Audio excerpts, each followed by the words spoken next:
Deyir, uzaq məmləkətlərin birinin bir kralı var imiş. Bir il elə olur ki, bu kralın gəliri həddən artıq azalır. Büdcəsi kəsirdə olur, bundan heyfslənir, başlayır gileylənməyə. Bunun bir ağıllı vəziri var imiş. Vəzir deyir ki, möhtərəm kralım, heyfslənməyə dəyməz, hər şeydə bir xeyir vardır. Biraz keçəndən sonra kralın oğlu ölür. Kral yenə başlayır ah-uf eləməyə. Bundan yenə vəziri buna məsləhət görür ki, möhtərəm kralım, heyfslənməyə, af-uf etməyə dəyməz. Hər şeydə bir xeyir vardır. Nəhayət biraz keçəndən sonra kral vurur, barmağını kəsir. Barmağını kəsən kral başlayır qışqırmağa, ay canım çıxdı, öldüm, barmağımı itirdim, nə bilim mən ölürəm, belə əziyyət çəkirəm. O biçim yenə vəziri buna deyir ki, möhtərəm kralım, heyfslənməyə dəyməz, hər şeydə bir xeyir vardır. Artıq kralın səbri çatmır, əmr eləyir ki, bu vəziri atın zindana.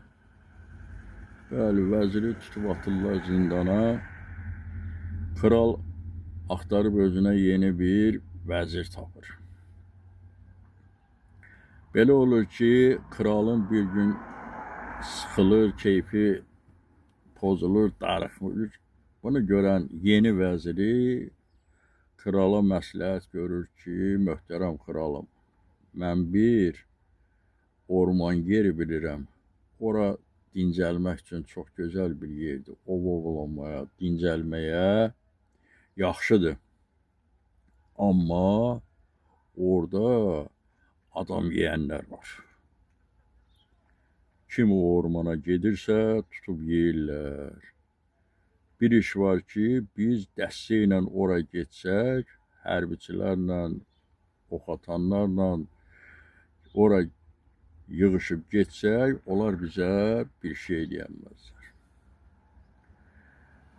O üçün kral sərəncam verir, hamı hazırlaşır, silahlanırlar, gedirlər həmin ormana.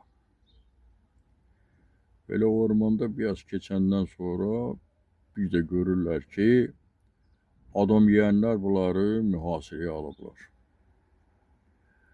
Bunlar nə qədər əlləşirlər, bu adam yeyənlərlə başa çıxa bilmirlər. Adam yeyənlər tutub bu kralın bütün adamlarını yer, vəziri də onların içində. Sıra gəlir, çıxır krala. Kralı yemək istəyəndə görürlər ki, bu kralın barmağının biri yoxdur.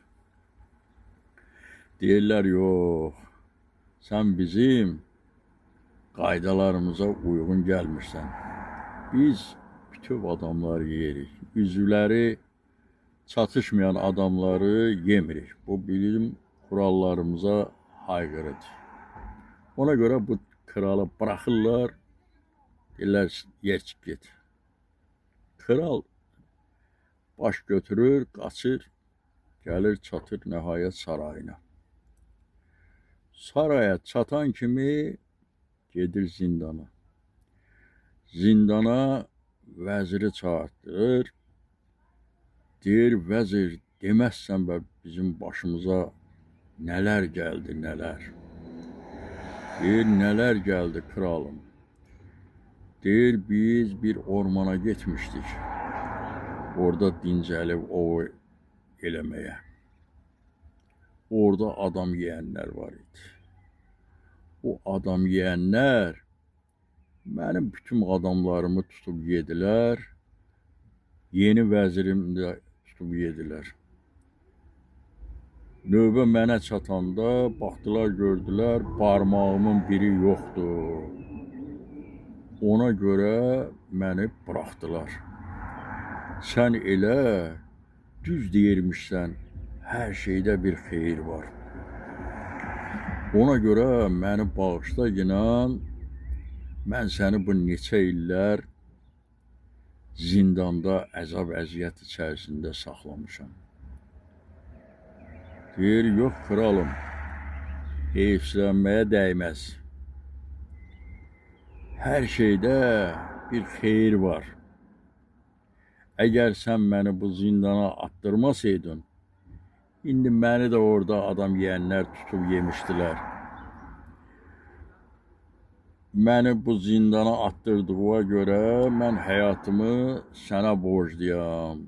Sənin hesabına mən salamat qalmışam. Ona görə qardaşlar,